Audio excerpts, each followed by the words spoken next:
14h passées de 4 minutes, débat pendant 1 heure sur Freedom à 3 jours des législatives, 3 figures, 3 partis. La France insoumise avec Robin Nossel, également la Voix de la Réunion avec Daniel Alamelou et l'Union populaire républicaine représentée par Sylviane Germain. Et pour mener cette interview, Charles Huguet. Oui, 1 heure d'entretien au total. Robin Nossel, bonjour. Vous faites partie du mouvement La France Insoumise de Jean-Luc Mélenchon, le parti arrivé en tête à La Réunion au premier tour. Vous êtes en train de créer votre entreprise, vous avez 26 ans. Et La France Insoumise de Jean-Luc Mélenchon, on le rappelle, est donc l'un des premiers partis à La Réunion, puisque c'est le parti, on l'a dit, arrivé en tête donc au premier tour qui présente donc des candidats dans toutes les circonscriptions. Daniel Alamelou, bonjour. Bonjour. Vous avez 47 ans, vous êtes le chef de file du parti La Voix de la Réunion, nouveau mouvement lancé il y a 2 mois. Vous avez été vice-président du Conseil général, vous êtes originaire de Sainte-Suzanne, vous avez été notamment il y a quelques années le premier adjoint de Maurice Gironcel à la mairie. Depuis quelques temps, vos relations se sont un petit peu dégradées, on y reviendra. Oui. Sylviane Germain, bonjour. Vous avez 45 ans, vous êtes traductrice et vous êtes à l'UPR depuis 2 ans, l'Union populaire républicaine de François Asselineau, un parti récent également qu'on peut considérer plutôt à droite et qui a récolté 1,72% des voix à La Réunion. Alors au menu de ce débat, l'actualité avec la grogne des planteurs, la moralisation de la vie publique et politique, le regard que vous portez sur le gouvernement Macron et la manière dont vos éventuels députés vont agir auprès ou contre le pouvoir en place. Alors messieurs, dames, les planteurs sont en colère, ça ne vous a pas échappé. On a l'impression que les négociations sont au point mort entre ces planteurs et Tereos.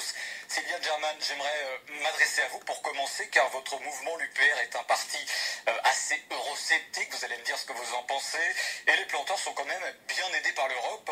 Est-ce qu'il faut écouter leurs revendications, leur donner ce qu'ils demandent, à savoir ces fameux 45 € par tonne de canne?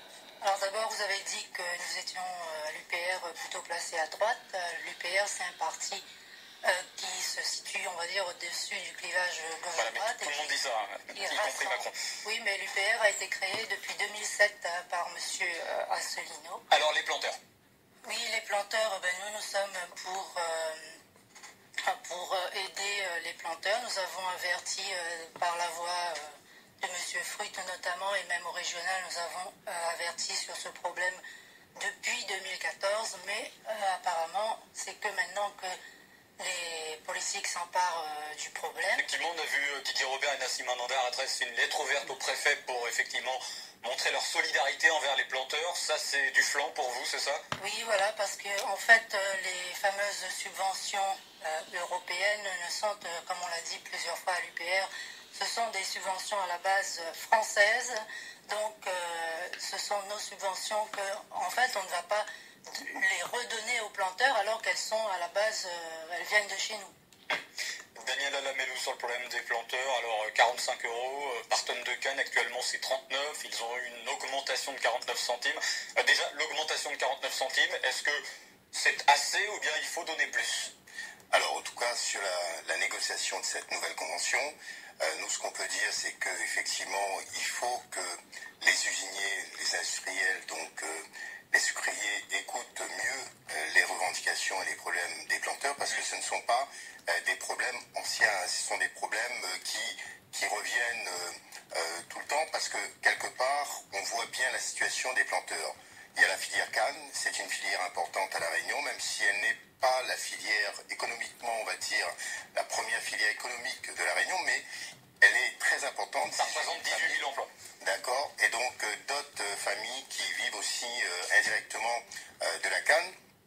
Donc quelque part, on sait bien que l'un sans l'autre ne peut pas fonctionner, ça c'est vrai, ils sont tous liés, mais c'est vrai quand on regarde les sommes qui sont allouées pour les 28 millions récemment validés par l'ancien gouvernement Valls et validés aujourd'hui par le gouvernement Macron, on voit bien que quelque part on aide bien les industriels, ça c'est une chose, mais il faut bien voir la situation qui se dégrade des planteurs. Et nous, on les voit sur le terrain. On le voit sur le terrain. Il n'y a pas que dans la filière canne. Ce que je voulais dire, c'est que c'est vrai que là, en ce moment, c'est le gros problème des planteurs. Mais à côté, les agriculteurs et les éleveurs, fruits et légumes, et les éleveurs ont aussi de gros problèmes. Donc, quelque part, je pense que c'est tout la situation agricole de la Réunion, de l'outre-mer également, qu'il faut bien réviser, revoir. Il faut que l'État, bien sûr, soit au rendez-vous sur ces aides. Robin Nocel pour la France Insoumise. Alors, Robin Nocel, quand on voit ces planteurs parfois bloquer les routes, effectivement, les automobilistes nous le disent en direct sur l'antenne, ils en ont marre, les automobilistes. Est-ce que vous êtes solidaire de ces différents blocages de la part des planteurs? Très concrètement. Très concrètement, quelle autre solution ils ont actuellement? D'accord, donc vous validez un petit peu les différents blocages, les embouteillages, les difficultés dans le trafic? Vous savez, je pense que vu comment ils sont tenus en étau et en train de mourir économiquement, je trouve que c'est encore gentil et que ça pourrait dégénérer bien pire que ce que c'est actuellement. Les planteurs, ce qu'ils demandent, c'est juste de vivre, quoi. On ne peut pas... c'est pas un sacerdoce, même s'ils sont attachés à leur terre, ce n'est pas un sacerdoce de nous nourrir, ce n'est pas un sacerdoce de faire de la canne, de faire du sucre.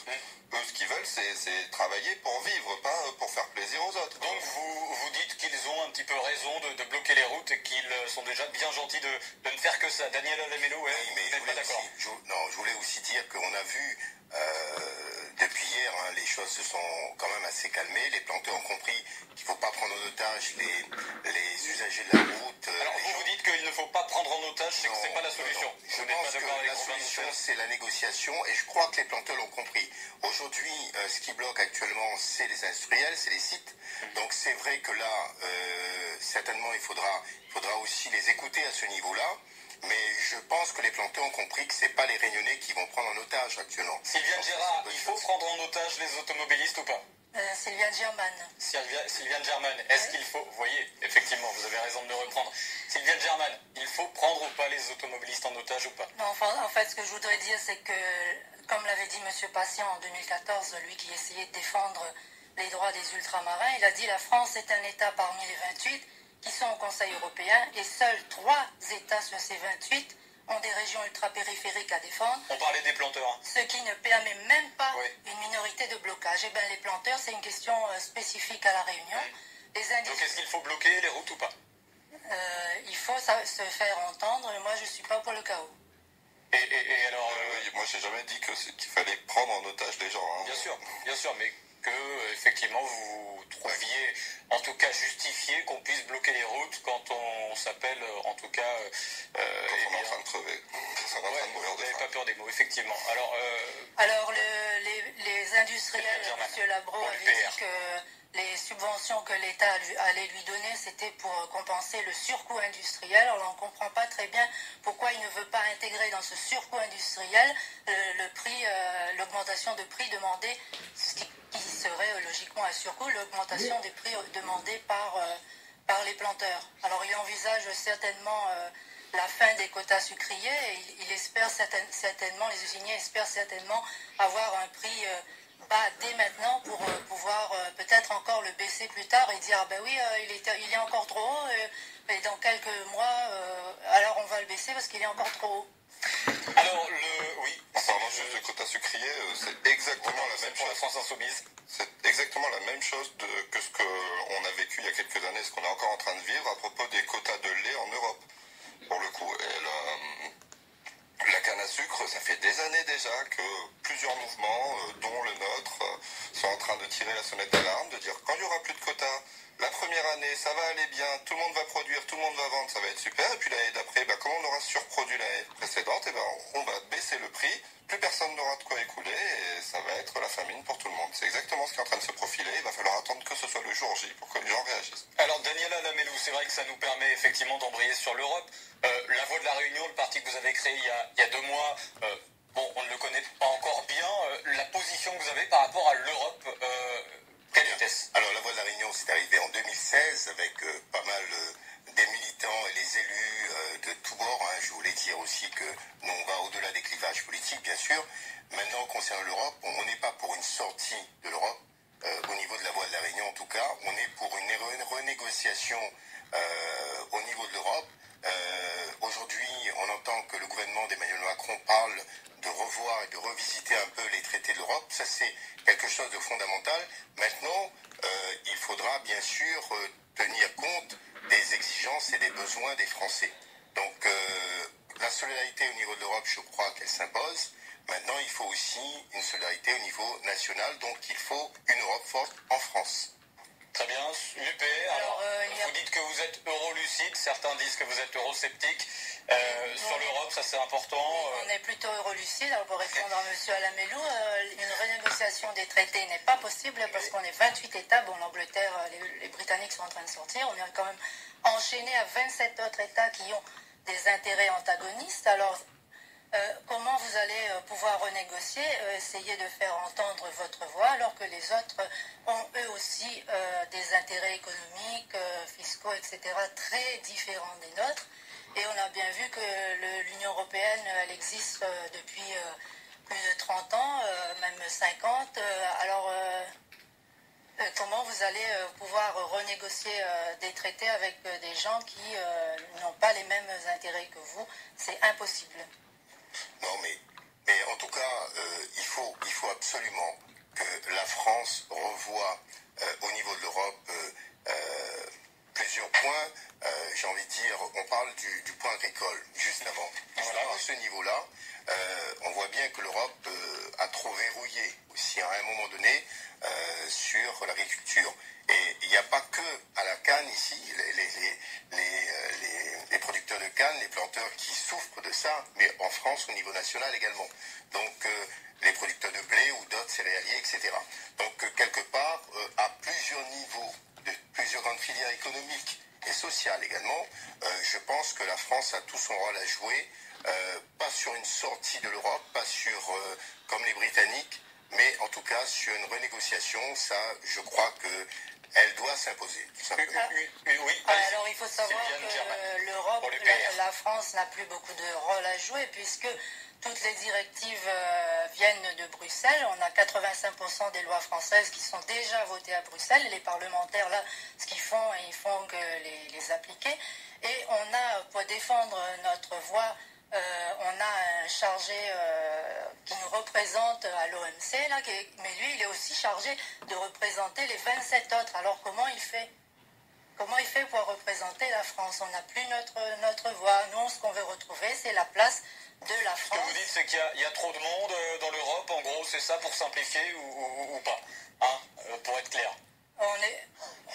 Alors là, ce qu'il faut dire, c'est qu'il y a Dominique Fruit dans le studio et qu'il vous souffle les réponses. Ça, c'est pas bien. Ça, c'est pas bien. Il fait Allez, des gestes, comme une grande, essayez de répondre, Sylviane Germain, s'il vous plaît. Non, ce que nous, on veut faire comprendre, c'est que pour retrouver la France, retrouver sa voix, il faut qu'elle sorte de ces traités. Pour sortir de ces traités, il faut sortir l'Union européenne par l'article 50 et retrouver sa voix et sa souveraineté.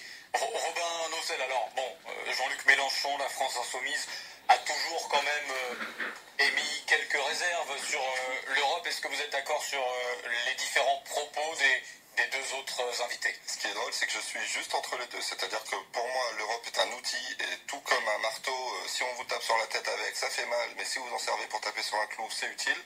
Eh ben, l'Europe est un outil et tout comme un marteau, on peut ou s'en servir pour nous ou la laisser à l'oligarchie, à Macron et à tous ces riches là qui... Et donc, juste une chose, donc je suis pour, dans un premier temps, une renégociation des traités, et si effectivement c'est impossible, comme le pense madame... Quel levier ont les députés pour ça, justement? Renégociation des traités, place de l'Europe, place de la France dans l'Europe, quel levier ont les députés? Tout dépend, si on parle d'une majorité ou d'une opposition. Nous, notre but à la France Insoumise, en tout cas, et je pense être le seul mouvement autour de cette table à pouvoir avoir ce but-là, c'est d'avoir une majorité parlementaire. Ça n'est pas le but de l'UPR? L'UPR veut en fait ne pas donner la majorité à M. Macron parce que je ne sais pas si vous vous rendez compte, mais nous sommes arrivés dans une situation où avec tous les LR, PS et compagnie qui ont rejoint M. Macron, on est sur le point d'avoir un parti unique en France. Donc on est revenu à des sociétés dites autrefois dont on se moquait, les sociétés communistes socialistes. Donc là on est retourné en dictature. Je vous donne la parole tout de suite, Daniela Lamellou, mais juste sur la remarque de Sylviane Gérard. Voilà, Sylviane Gérard qui effectivement Germaine qui disait ça en souriant effectivement, mais sur les sociétés communistes et communistes, socialistes, je comprends pas ce que veut dire. Vous voulez dire le parti unique? Ex-URSS, le parti unique, oui, ce qui est tel qu'il est en ce moment en Corée du Nord. Donc là, LR, PS, tout le monde a rejoint M. Macron. Donc il est très possible qu'on arrive en France, soi-disant pays des droits de l'homme. Bientôt, on n'aura qu'un seul parti, donc c'est la dictature totale. Après, il va falloir voir après avec le contre-pouvoir des médias, et moi je suis assez d'accord, mais pour le coup, c'est une des rares choses pour laquelle je remercie M. Macron, c'est d'avoir enfin permis la décomposition du paysage politique entre LR et PS qui pensaient la même chose, mais qui s'opposaient juste pour faire joli, pour amuser la galerie, et enfin, M. Macron a permis que ces deux personnes-là se rassemblent, que ces deux partis-là n'en fassent qu'un, et fassent LR-EM d'ailleurs, qui est assez proche. Daniela Lamellou pour la Voix de la Réunion. En tout cas, nous, on pense que le département de la Réunion a été un bon consommateur et consomme toujours bien les fonds de l'État ou les fonds de l'Europe. On est un bon exemple, un bon élève là-dessus. Il ne faut pas perdre de vue qu'on a besoin de ces fonds pour structurer encore plus l'île de la Réunion et aider ses habitants en termes de formation ou dans d'autres domaines encore. Aujourd'hui, il ne faut pas dormir sur ses acquis. Il faudra se battre. Donc la Voix de la Réunion est pour mettre en place justement un projet en commun, discuter avec les autres. On n'est pas sectaire, on n'est pas du tout. Oui, alors vous dites d'ailleurs, vous ne fermez aucune porte, excepté les partis extrémistes. Hein, oui, ce que vous voilà, dites. Alors, tout à fait. Ça veut dire quoi? Est-ce que là, ceux qui sont autour de notre table sont des partis extrémistes? Non, c'est pas ici. Mélenchon, Asselineau. Non, il n'y a pas là ici de parti extrémiste, mais le FN, c'est un parti on a des points de vue. Oui, pour moi, oui. Ouais. On a des points de vue qui Il est arrivé deuxième au premier tour. Voilà, nous ne sommes pas d'accord, mais je pense que le FN, justement, la situation des présidentielles, l'analyse qu'on tire, nous, sur ces résultats, c'est qu'il y a de la colère, il y a de l'injustice, il y a de la frustration dans la population en général, pas simplement à La Réunion, mais à La Réunion, on l'a vu aussi. Donc, il y a une attente. Donc, le grand changement, monsieur le disait tout à l'heure, c'est qu'il y a eu un chamboulement politique. C'est très bien, c'est une bonne chose. Maintenant, comment va se former cette nouvelle Assemblée nationale avec les différentes composantes de manière à faire aussi entendre la voix de la Réunion. Nous, on est là pour faire aussi faire entendre qu'il y a des besoins, nos spécificités. J'ai envie de dire que les régions ultra-périphériques, jusqu'à maintenant, la Réunion s'est bien débrouillée dans cette démarche pour faire en sorte que nos institutions soient entendues et qu'on arrive à faire avancer nos dossiers, mais ça ne doit pas s'arrêter à là. Voilà, il faut perdurer dans le temps, et donc il faudra à l'Assemblée nationale, nous on a deux candidats, dans la 6e circonscription, M. Didier Gopal, dans la 7e circonscription, M. Jonathan Rivière, donc ce sont aussi du renouveau en politique, du sang neuf qu'on envoie. On souhaite aussi que la population, à ce niveau-là, cette analyse-là, puisse aussi juger, non pas sur les grands partis, justement, au niveau national, mais ce qu'il y a aussi ici comme nouveau mouvement politique qui peut aussi proposer des hommes et des femmes de tout niveau politique, soit très expérimentés, ou nouveau en politique comme M. Jonathan Rivière, mais qui a aussi de l'expérience en entreprise, qui connaît les difficultés de la société dans le monde de l'entreprise. Donc voilà, il faut aussi ce genre de candidats pour défendre au mieux les intérêts de la population. Alors effectivement, vous le disiez, Daniela Lamellou, il faut se projeter, c'est ce que vous dites, et savoir comment éventuellement gouverner si les députés, vos députés, à chacun d'entre vous, sont à l'Assemblée nationale. Est-ce que vous allez en tout cas être dans une opposition systématique ou bien au contraire être plus nuancé et éventuellement, et je m'adresse à vous Daniela Lamellou pour continuer, éventuellement quand il y a des propositions avec lesquelles vous êtes d'accord, eh bien dire ok, banco, on y va. Bien sûr, alors on a compris aussi cette analyse au niveau des Français, l'opposition stérile et les problèmes de partis, de bloc à bloc, ça ne marche plus. Il faudra un débat, il faut arrêter d'imposer aussi des lois, j'entends parler des ordonnances, etc. Mais il faut un vrai débat démocratique et que les composantes et les élus et ceux qui siégeront demain à l'Assemblée nationale aient cette intelligence justement de voter quand l'intérêt général est vraiment posé sur la table. Donc c'est surtout ça notre démarche au niveau de la Voix de la Réunion. Sylviane Germaine, alors par exemple, admettons, il y a quelques députés l'Assemblée nationale. Alors, par rapport au Front National, par exemple, est-ce qu'il est possible, ben oui, pardon, vous tiquez effectivement, mais c'est vrai que c'est une question qui est récurrente et beaucoup d'auditeurs se posent des questions et c'est encore un petit peu flou pour eux la différence entre l'UPR et le FN. Est-ce qu'il est possible que vous soyez dans un groupe en commun avec le Front National ou c'est pas envisageable? Non, du tout, parce C'est important de que le dire. Marine Le Pen n'a jamais envisagé de sortir de l'Union européenne. Elle a entretenu le flou pendant des années. Là, déjà, elle a abandonné la question de l'euro. Ouais, c'est Il vrai. n'y en a plus question. Donc, pas du tout. Nous, ce qu'on propose, c'est d'être une force d'opposition et pas d'opposition stérile. Parce que Opposition systématique ou pas?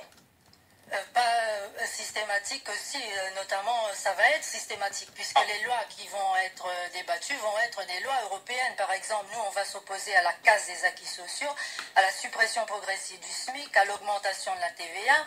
Enfin, en fait, ça, tout le monde combat ça, hein. Pardon, mais ça, bon... non, tout le monde veut la fin de la guerre, regardez, tout le monde déclare baie verte, non, enfin, c'est pas bref. vrai. Madame Orphée, l'autre jour sur vos ondes, elle a dit il n'y a pas de renouvellement, on va continuer. Attendez, non, elle ne combat pas. Donc c'est ceux qui disent nous on va combattre quand ce sera pas bon et on va dire oui quand ça sera bon, j'y crois pas. Robin Nocel, pour la France Insoumise. Opposition systématique ou pas? Donc j'étais en train de me demander qu'est-ce que vous demandiez déjà. Oui. Donc nous, on veut bien ne pas s'opposer, mais pour l'instant ne pas s'opposer à quoi? À la constitutionnalisation de l'état d'urgence, ne pas s'opposer à la casse du droit du travail? Non, ça je suis désolé, on va devoir s'y opposer. Moralisation de la vie publique. Ah voilà, ça par exemple, s'il y a des choses comme ça, mais pour l'instant par exemple sur la moralisation de la vie publique, je pense, je verrai ce qu'on veut en dire nos députés, mais il y a deux choses. Je pense qu'on risque de s'abstenir. Ouais. Parce que ça ne va pas assez loin. Parce que nous, on est notamment pour une révocation des élus, pour un droit de révocation des élus, à partir de 10% une pétition de 10% des citoyens pourrait révoquer n'importe quel élu, que ce soit le maire, le député, jusqu'au président de la République. C'est ce que vous appelez peu ou prou la 6ème République, ça fait partie, bon, voilà, Oui, c'est une des composantes. Oui, voilà.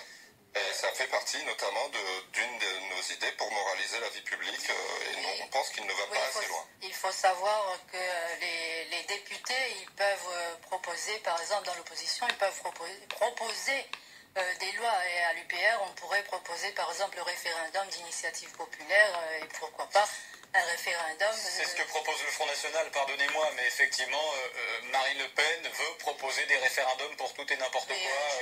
Oui, je dois vous dire, je vous rappellerai que le parti de M. Asselineau existe depuis 2007 et Marine Le Pen ne s'est pas gênée pour venir pomper nos idées. Ah, c'est une copieuse. Oui, si on veut. En tout cas, allez, Daniel Alamelou pour... En tout cas, pour nous, au niveau de la Réunion, c'est vrai qu'il y a un besoin de moraliser, de transparence également, à tous les niveaux. Je suis d'accord, à tous les niveaux des institutions, au plus haut niveau de l'État comme au niveau départemental, local, communal, etc. Parce que les citoyens ont besoin de savoir où passe l'argent public, etc. Donc il faut arrêter les dérives. Maintenant, je ne pense pas que ce soit la seule loi qui risque de perdre du temps et peut-être qu'arrivé en fin de ce nouveau mandat de ce gouvernement, rien ne sera encore acté complètement, on sait comment ça se passe quand on veut gagner du temps.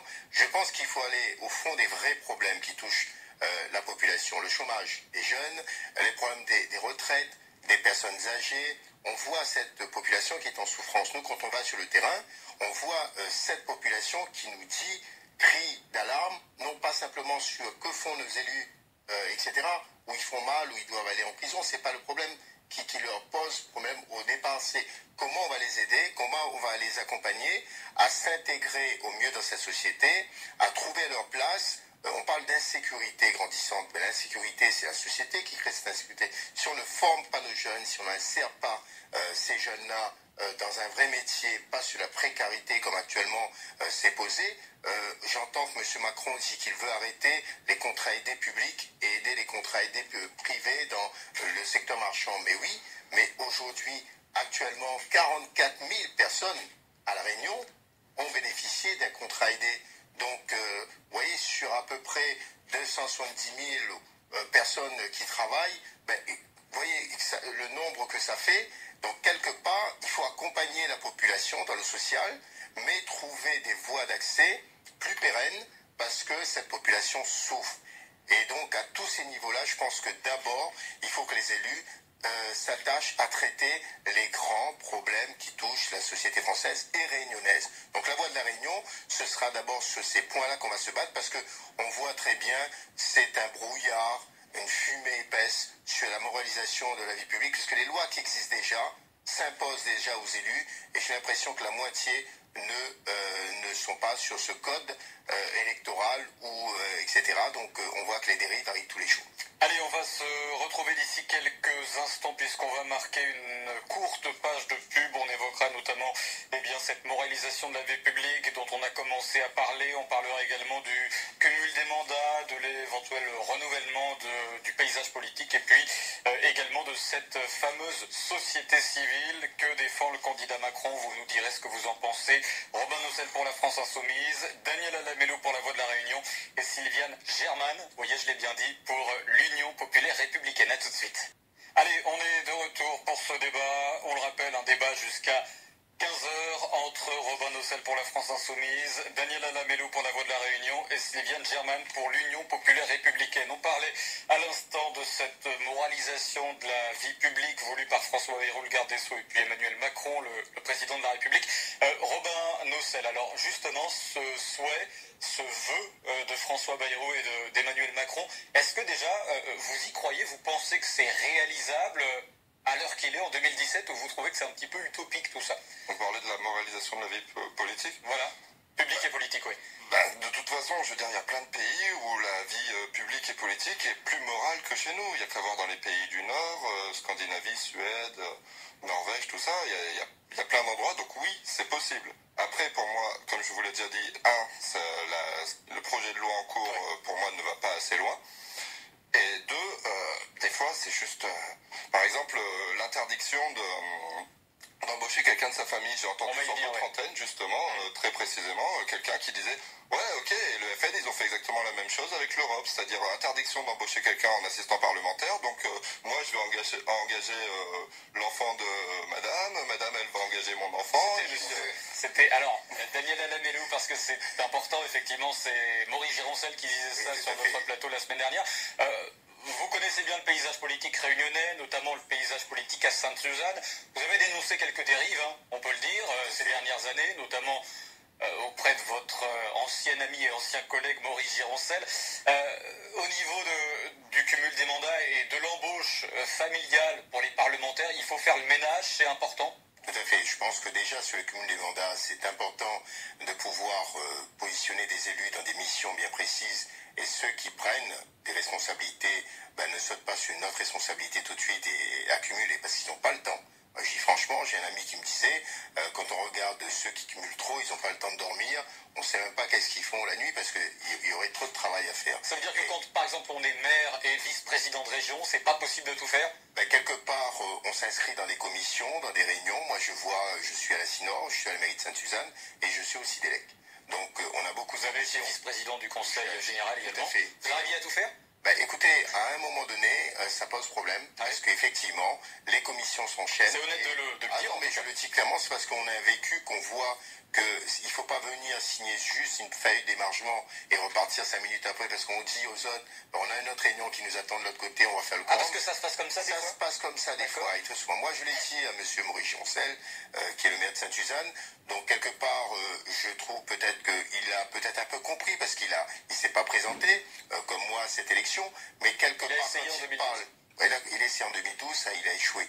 Mais quelque part quand il parle d'embauche familiale, et c'est vrai que monsieur a raison de dire qu'il a dit, moi j'embauche, on l'a vu, il a parlé de son fils, il a parlé de sa fille, il a parlé de ses proches, je trouve indécent, parce que quelque part quand on voit la population qui nous attend tous les jours au bord du chemin sur une situation sociale, pas simplement ceux et celles qui n'ont pas de diplôme, il y a aussi ceux et celles qui ont des diplômes, des compétences, des qualifications.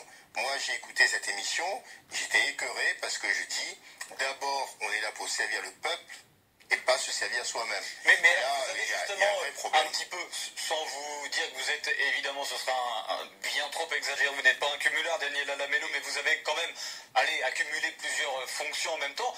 Alors, vous avez fait ça et après vous nous dites que eh bien faut arrêter, faut plus le faire. Alors, à l'époque où j'étais conseiller général, également adjoint à la mairie de Sainte-Suzanne, la loi ne s'imposait pas du tout. Et donc, il y avait Madame Posé qui était maire de Sainte-Suzanne également. Donc, on arrivait à gérer nos dossiers. On finissait très tard, je l'avoue.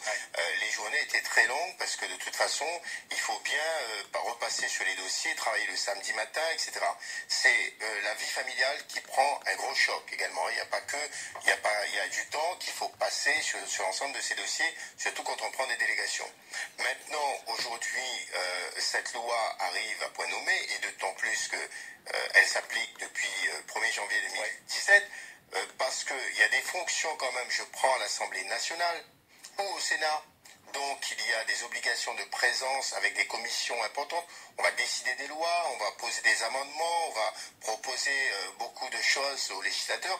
Donc à ce moment-là, si on n'est pas concentré sur ce type de mission, on ne peut pas en même temps gérer une mairie ou gérer autre chose parce que ça ne marchera pas. Sylviane Germain pour l'Union populaire républicaine de François Asselineau sur le cumul des mandats et surtout sur les emplois familiaux. Restons là-dessus, les emplois familiaux, c'est quelque chose que vous dénoncez? Oui, alors nous à l'UPR, on dénonce l'interdiction du cumul des mandats, mais on dénonce également, on voudrait voter une inéligibilité à vie pour les élus condamnés. Quand on voit alors ça veut dire qu'ici à La Réunion, par exemple, vous pointez qui du doigt par exemple, on a eu des élus déjà condamnés, je pense dans la 6e circonscription. Dites-nous des noms. Monsieur Gironcel. Alors ça veut dire que lui, si ça ne tenait qu'à vous, il n'aurait pas droit de se représenter, par exemple, en 2020? Non. Ça vous fait un point commun avec Daniel Lamellou, j'imagine. Bon, et sur Saint-Denis, oui, vous avez le maire qui a été déjà condamné, il est toujours là, il continue. Non, c'est pas possible, il faut arrêter avec ça. Comme M. Asselineau lui dit, le poisson pourrit par la tête. Donc on doit commencer par le haut et montrer l'exemple. Et on est dans un système où les hommes politiques sont entremêlés avec le milieu des affaires. Alors les histoires de costumes de M. Fillon et compagnie. Nous, on est pour interdire la prise de contrôle, par exemple, des médias de masse par des fonds de pension. Par exemple, les grands médias en métropole sont contrôlés économiquement, donc ils contrôlent en même temps Crédit Agricole notamment, Crédit Mutuel.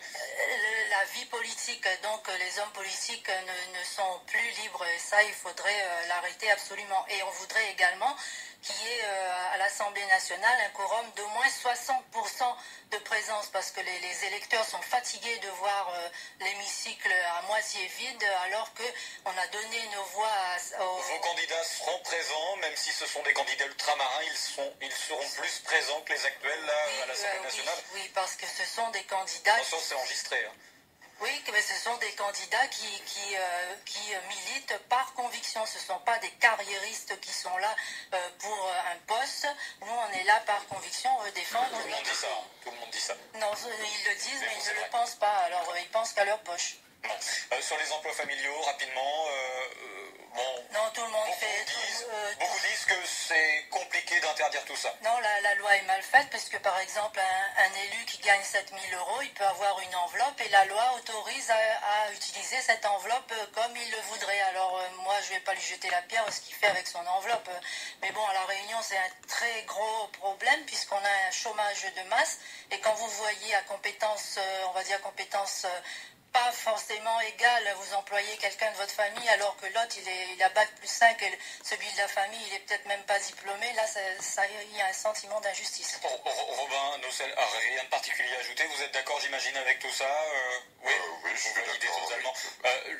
Les élus, les députés, les parlementaires et les députés précisément, est-ce qu'ils gagnent trop ou pas? 5 300 €, c'est le chiffre, le salaire. S'ils ne touchaient que 5 300 € à la rigueur, le problème c'est toutes les indemnités, tous les taxis gratuits, les transports, les billets d'avion,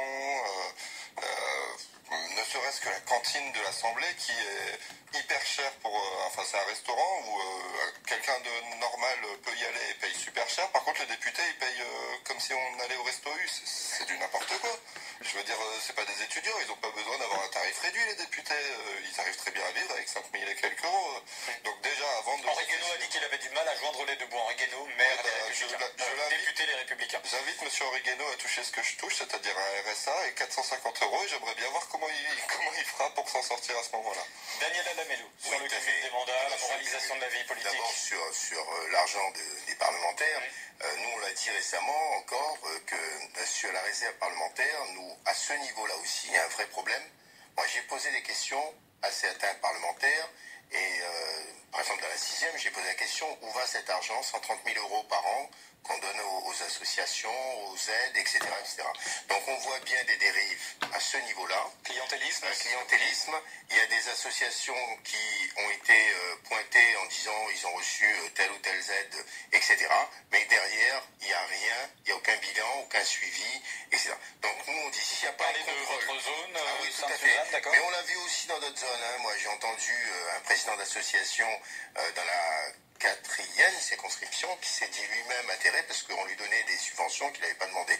Donc voilà, en plus il était collaborateur du même député.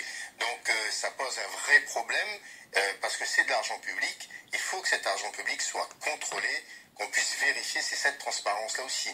Et concernant le fait que les élus ne soient pas sanctionnés, comme Madame disait, à chaque fois qu'ils font des dérives, eh bien on voit le taux d'abstention qui monte. Et là aussi, les institutions, les élus, les politiques doivent se remettre en cause. Pourquoi les gens ne viennent plus voter? Parce que les gens n'y croient plus trop aux personnes qui font de la politique, etc. Et tout le monde est mis dans le même panier parce qu'il y a 5, effectivement, ou 6 ou 10 qui font des bêtises et tous les autres payent le pot cassé parce que moi je le vois sur le terrain. Ah nous on vote plus, nous vote plus parce que nous ne croyons plus rien. Regarde comment tous ces voleurs. Ben non. À un moment donné, si on moralise cette vie politique et publique, on pourra redonner confiance aux Français et aux Réunionnais et ces personnes, peut-être, je l'espère en tout cas, reviendront vers les urnes. Robin Nocet, je vous donne la parole tout de suite, mais juste pour continuer, Daniel Alamelou, ce que vous dites pour la réserve parlementaire, c'est que, par exemple, lorsqu'un parlementaire donne de l'argent à une association, eh bien les membres de cette association sont plus enclins à voter éventuellement pour cette personne, ce député en particulier, lors des prochaines élections. C'est ça, c'est un outil. Tout à fait. On a vu un sénateur qui nous avait dit, à l'époque où il était encore vivant, sa réserve partait à une institution donc de médias. Donc là aussi, je dis, est-ce que c'est là que les Réunionnais trouvent leur compte pour les aider ou est-ce que c'est dans les crèches, c'est dans les associations pour aider les personnes handicapées, c'est dans dans toutes ces aides qui peuvent aller vers le social, vers la famille, que doivent être fléchées. Donc on doit aussi réglementer ou enlever, parce qu'en enlevant ces sommes, on peut les mettre là où il faut, parce qu'on dit souvent que l'État n'aura pas les moyens d'aider plus les Français, si on ne trouve pas les sous, qui va payer les impôts en plus, alors qu'il y a trop de dépenses. Robin Nocel pour la France Insoumise de Jean-Luc Mélenchon. Alors du coup là moi j'ai 3 choses à dire. La réserve parlementaire, de toute façon pour moi ce n'est plus un débat, il faut juste se demander si on est pour ou contre, vu qu'apparemment dans la loi de moralisation ils comptent la supprimer. Personnellement je suis pour la suppression de la réserve parlementaire et je pense que tous autour de cette table on est pour, donc je vois même pas pourquoi on en parle réellement. C'est important d'en parler, même si vous êtes contre, pour dire que vous êtes contre, voilà, on va pas s'attarder plus longtemps. Très bien. Moi personnellement je pense que l'abstention est voulue, notamment par des gens comme Macron, parce que s'il n'y avait pas d'abstention, quelqu'un comme Macron ne serait jamais passé. Il n'est pas dans l'intérêt du peuple. Ce mec-là est dans l'intérêt de l'oligarchie. Donc il s'est clairement voulu qu'il y ait une forte abstention pour moi. Et donc dire que moraliser la vie politique permettra une moins grande abstention, je pense qu'il fera en sorte qu'il y ait toujours l'abstention. En même temps, tout à l'heure, j'ai entendu que vous avez dit que l'arrivée de Macron a montré la preuve que les autres systèmes sont tombés. Donc, quelque part, vous avez remercié Macron, ne serait-ce pour ça, pour faire que le changement au niveau national s'est produit et qu'il y a eu une explosion dans cette démarche où tout le temps c'était la droite ou la gauche qui s'alternait. Donc là, on a vu que les choses ont changé pas mal. Donc, il n'y a pas que Macron. Avant Macron, il y avait l'abstention. Moi, je dis l'abstention est là depuis des années parce qu'il y a des dérives, beaucoup de dérives. Et les Français en ont marre, et les Réunionnais aussi. Alors il ne peut pas, à mon sens, y avoir de moralisation, puisqu'on a repris les mêmes et on recommence, Le Drian, etc. C'est les mêmes, il n'y a pas de renouvellement. Et là, ça commence très mal avec l'affaire Ferrand et aussi avec cette histoire d'une d'une candidate qui avait falsifié ses diplômes, je ne sais plus dans quelle circonscription, donc je ne vois pas comment, voilà, comme je l'ai déjà dit, le poisson pourrit par la tête, et ça commence très mal pour ce gouvernement. Oui, d'ailleurs, quand on parle de société civile dans ce gouvernement, on pourrait plutôt dire personnes économiques, en fait. Hein. Ce sont tous des lobbyistes ou des représentants. Ce matin, j'étais en train de parler avec une amie à moi, et on se disait, la ministre du Travail, là, elle vient de Danone ou de Engie, déjà. Ils viennent tous de grandes entreprises. C'est le remplacement, en fait, c'est le remplacement du politique par l'économique, c'est le remplacement de l'ENA par HEC. Ce n'est pas de la société civile, c'est juste une prise en main du politique par les grands groupes économiques. Il faudrait voir aussi peut-être pourquoi les partis, on va dire traditionnels, et les candidats se sont ralliés à M. Macron. Il faut savoir que les grands partis, qu'on appelait les grands partis, LR, etc., sont hyper endettés et qu'ils auraient eu beaucoup de mal à faire une campagne sur des fronts qu'ils n'ont plus, en fait. Donc c'est mieux de se rallier à quelqu'un qui, on va dire, qui les tient. La Voix de la Réunion, Daniela Lamelo. Moi, ce que j'ai envie de dire, c'est que ce gouvernement qui peut-être provisoire a été nommé par Macron et son Premier ministre, LR, mais là, c'est le peuple qui décide pour l'Assemblée nationale. Donc je pense que si la population souhaite faire bouger les choses, c'est dans la désignation de ces élus qui vont siéger à Paris qu'on peut aussi faire changer la donne. Parce que si on envoie les mêmes qui vont cautionner ça, quand je dis les mêmes, c'est les personnes qui se disent déjà dans ce gouvernement, avec le gouvernement, etc. Et j'ai entendu le député sortant de la 7e circonscription, parce que j'ai aussi Jonathan Rivière qui est dans la 7, il disait, oui, les autres ne feront rien pendant 5 ans, ils vont rien faire, etc.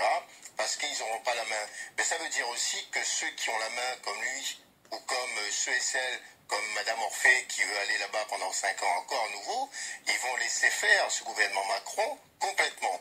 Donc je pense que si on veut que les choses bougent, ça doit bouger encore avec ce 3e tour des élections législatives, et c'est là que la population a encore son mot à dire, parce qu'on voit bien pour les sénateurs, qu'est-ce qui se passe? Ce sont les grands électeurs qui votent. Et souvent la frustration des gens qui se disent, mais qui sont ces sénateurs? Nous on n'a jamais voté pour eux. Qui sont ces ministres? Nous on n'a jamais voté pour eux. C'est la même chose. Donc l'Assemblée nationale, c'est le moment, c'est le 11 juin, et j'appelle les électeurs à faire bouger avec Didier Gopal et Jonathan Rivière. Oui, mais monsieur, vous venez de créer on va dire un petit parti, c'est comme ça qu'on les appelle maintenant. On n'a pas de petit parti ou petit candidat, madame. Oui, je suis désolé, c'est pas parce que votre parti existe depuis 2017 que vous êtes un grand parti.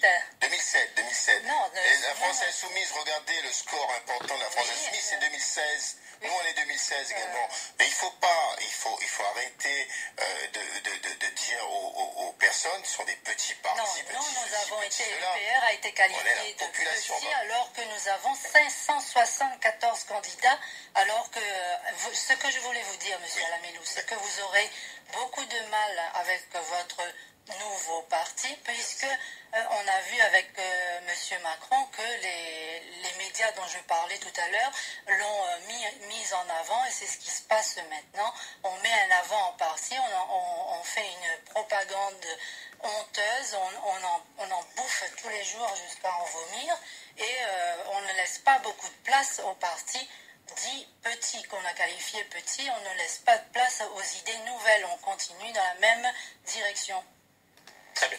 Robin Nossel, vous validez tout ce qui a été dit, vous ne voulez rien rajouter, mais on va passer à l'autre thème, effectivement, puisque si vos députés sont à l'Assemblée nationale, il se pourrait qu'il y ait, comme Emmanuel Macron l'a annoncé, soit des lois passées, comme on dit, par ordonnance, soit l'usage du fameux 49.3, très décrié en tout cas par beaucoup. Robin Nossel, sur le 49.3, sur l'ordonnance également, on a entendu pendant toute la campagne Jean-Luc Mélenchon un petit peu critiquer ce mode de fonctionnement.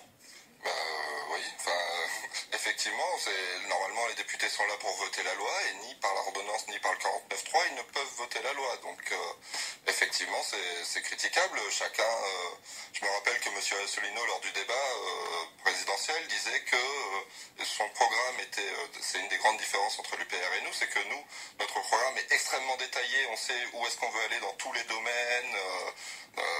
dans n'importe quel domaine très précis sur les déchets, sur l'économie de la mer, on a tout qui est très précisément dit, alors que pour M. Asselineau, en tout cas pour la présidentielle, avait un programme beaucoup plus large et moins détaillé, parce qu'il estimait que c'était ensuite aux députés de voter tout ça. Donc pour le coup, il avait raison, j'espère que pour les législatives, ils ont un programme plus détaillé, du coup. Mais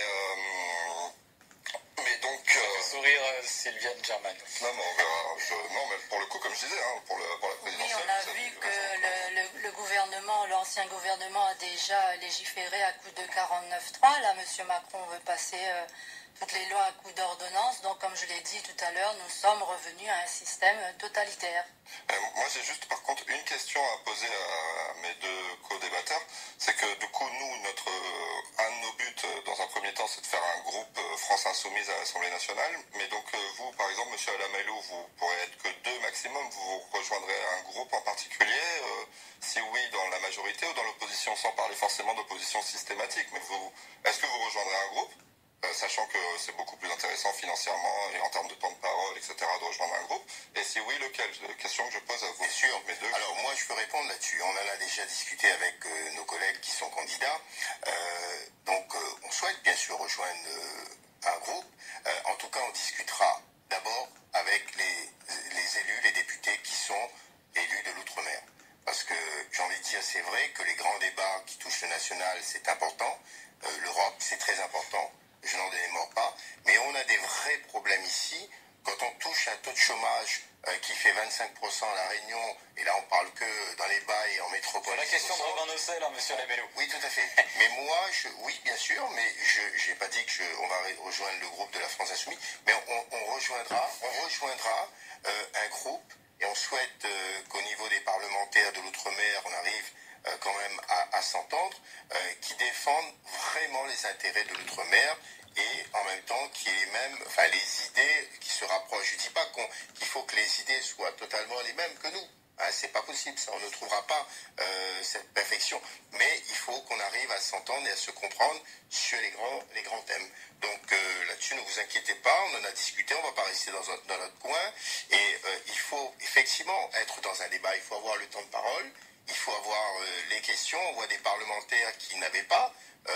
Par exemple dans la 7e, je le redis, des élus qui étaient là-bas et qui sont les grands absents de ces grands débats. Et j'ai envie de dire sur les ordonnances ou le 49.3, c'est de fermer aussi la bouche de ceux qui ne sont pas d'accord avec le gouvernement, parce qu'on n'accepterait pas qu'il y ait trop d'amendements, parce que souvent on entend, ah oui, parce qu'il y a 500, 600, 1000, 2000 amendements qui arrivent, ils ne veulent plus le débat. Alors c'est trop facile, la loi travail, El Khomri, etc. On a vu tout ça arriver, et ça a fait du mal aux gens, et ça continue à faire du mal. Donc il faut que le gouvernement Macron accepte le débat.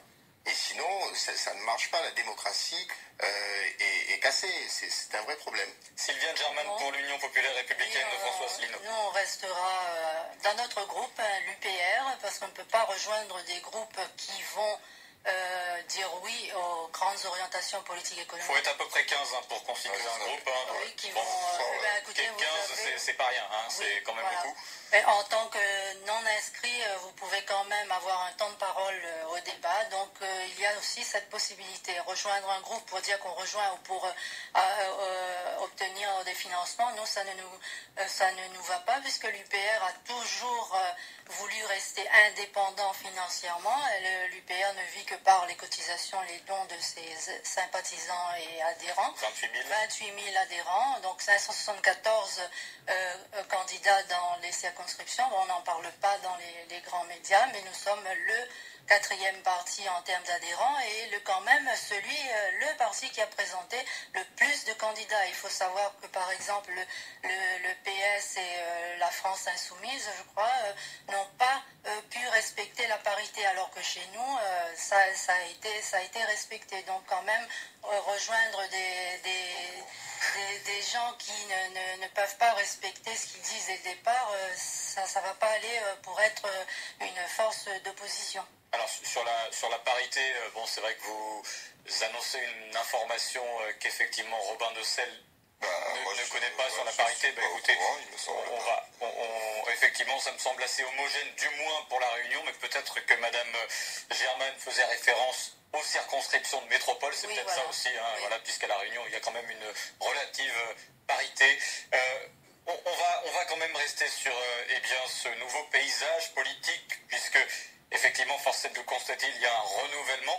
Est-ce que vous considérez tous vos candidats, en tout cas à La Réunion, dans les 7 circonscriptions, comme étant des candidats de la société civile, puisque c'est important de définir ce terme, la société civile. Est-ce que clairement, là, pour la France Insoumise, Robin Docel, tous vos candidats, c'est de la société civile, il n'y a personne, pas de cumulard, pas de candidats qui ont fait de la politique un métier? Non, ça risque pas, vu qu'on n'a aucun élu actuellement, à ma connaissance, non. Il pourrait y avoir un parachutage à La Réunion, comme Mélenchon à Marseille. Hein. Après, qu'est-ce qu'on appelle un... Non, pour le coup, non. Je suis désolée, mais monsieur le Mélenchon, ça fait plus de 30 ans qu'il est en politique. Monsieur Alamidou, je suis désolée, vous aussi, vous êtes... Monsieur Asselineau était dans le gouvernement de Balladur de Monsieur Asselineau n'est pas un homme politique, c'est un haut fonctionnaire.